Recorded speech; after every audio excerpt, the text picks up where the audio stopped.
everyone's favorite topic, the loot boxes of gaming.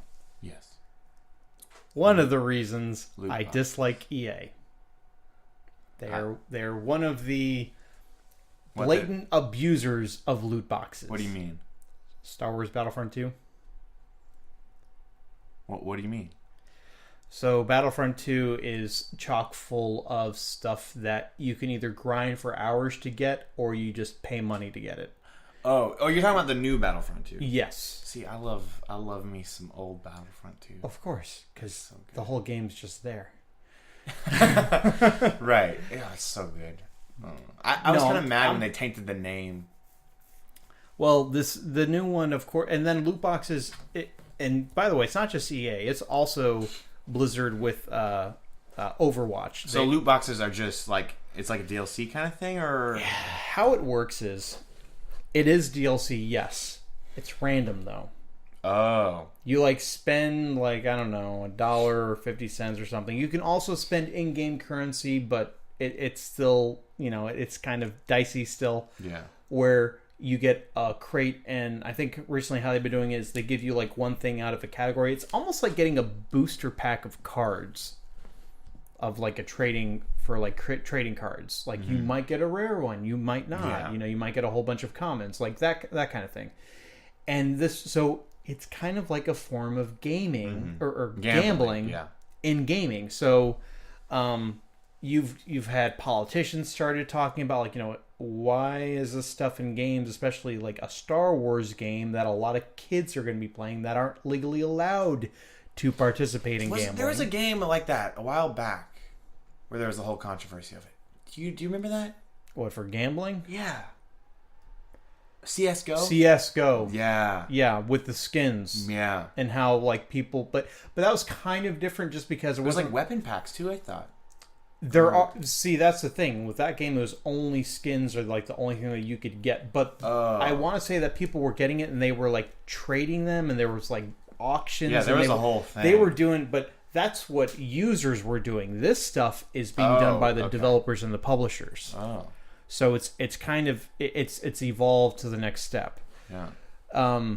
So the ESRB, which of course is the ratings board, which does the ratings, like E for everyone, T for teen, M for mature, all that stuff. What they want to do to address the concerns of the loot crates is give it another label like anything else, like violence, comic mischief that you'll typically find on the back of a video game rating. It'll have something like, add-on content, or it'll have a label basically telling you that there's stuff that you can spend real money on in the game to address it. And let me actually quote exactly what it's going to be going after, because it's not just loot boxes that it's going after. It's similar to like on app stores with games. Like, Yes, this game contains in-app purchases.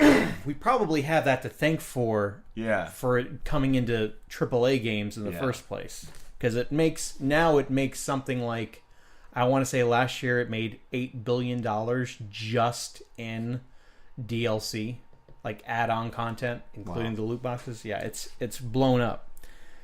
So they are going to include a blanket label, and it's going to cover bonus level skins, surprise items such as item packs, loot boxes, etc., music, virtual coins, and other forms of in-game currency, subscriptions, season passes, upgrades, such as like an upgrade to disable ads in mobile games, and more.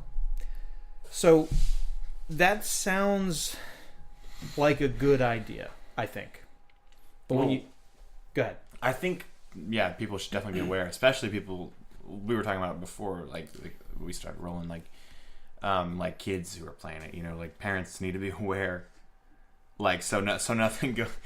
Well, yeah, it's kind of funny because we were just talking about like refunds for stuff like that. Yeah, like parents need to be aware if the kid's gonna be. And this has happened, by the way. Like kids I spending upwards of $10,000 with their parents' credit card on a single game. Well, first of all, it's kind of the parents' fault, but it's definitely. But it should definitely be made more known by the game and stuff, Right. upfront. Right, and it doesn't matter how many labels you can slap on something. Parents will still just, oh, well, my kid wants it, so I'll get it for him. Yeah, that's true. But with this, it's a good idea. I just don't think that a blanket label is going to work, because practically every game has content like this now. Practically every game, where there's something else that you can get for an additional cost. But it's different, because it's not like the whole like gambling thing. It's not something that you buy over and over again. It's just DLC. You have like Breath of the Wild, which has normal DLC. Mm-hmm. It's going to have the same label as the new Battlefront 2. Yeah. But they're totally different models of getting extra. Yeah, that's true, because if you have it really is every game, which is kind of sad. That's become the norm, DLC. But that's a whole other issue. It is. Here's my thing. DLC can be done correctly. Yeah. If it's valuable. Like, I can't stand playing DLC that feels like DLC. Well, and I hate it when they take something like that totally should just be in the game, like in the original game, where it's like, that would have worked awesome. Yeah. And then it's almost like they came up with it while developing the game, but they were like, we could do this to make the game better, but you know what would make more money? Like, you know what I mean? You can tell sometimes, and that's where it's like... And it started with, PC games having expansion packs, but expansion packs were something that were added after, developed later. Oh my gosh, yeah. When games come out with DLC right away, it's put it in the game, dude. Because you know that there was like some board meeting where the bigwigs are, the development team's like, oh, we've got so many ideas, we're going to pack so much into this game, and you got this guy like, you know what we should do? You take all that really good stuff, save it for the DLC. Yeah, exactly. It's like, we'll pad out the DLC to make you really want to spend even more money. Yeah, because the game's not already expensive enough. I can't stand that type of DLC. But I don't know. Sometimes it works. Sometimes it works, and I've got mixed feelings and opinions on that. But loot boxes are just, I think, universally bad. Yeah. To me, it's like, I'm spending money on something. If you're gonna have microtransactions in the game, give me what I am paying for. Don't make it so that I'm going to a virtual vending machine that has like the little bubbles that they used to have in grocery stores, and make it a game of chance where I could get anything from, something extremely valuable to something that is worth almost nothing. Right, and with in-game currency, I don't think it's a bad idea. I think it makes it more fun. Can make it more fun and interesting. Sure, yeah. In-game currency, absolutely. In fact, Dragon Ball Fighter Z. Yeah. You can spend. I want to say you can spend real money to unlock different things, like different outfits, but you can also just as easily use the in-game currency, and you get plenty of it. Okay, it's not like where it's like super scarce. But even if you want to pay for it, you're not doing the whole loot crate thing where you just spend some money. It's just like, oh, here's what you get. You don't get to choose. Yeah, like that's where it's really shady. But so, I think ESRB really needs to. I'm sorry, I think they do need to specifically, if they're going to throw a label, they need to specifically mention what kind of extra content could I potentially be paying for? Yeah. Absolutely.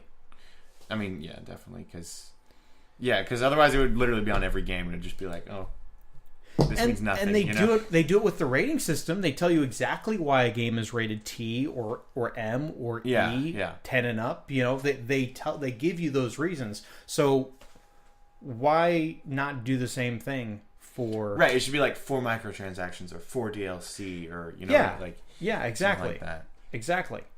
I think if they don't do that, then we could be seeing things like legislation coming out where it's just like, okay, you're not allowed to have any kind of gambling in games. That'd be awesome. I think so. It'll really hurt companies like EA.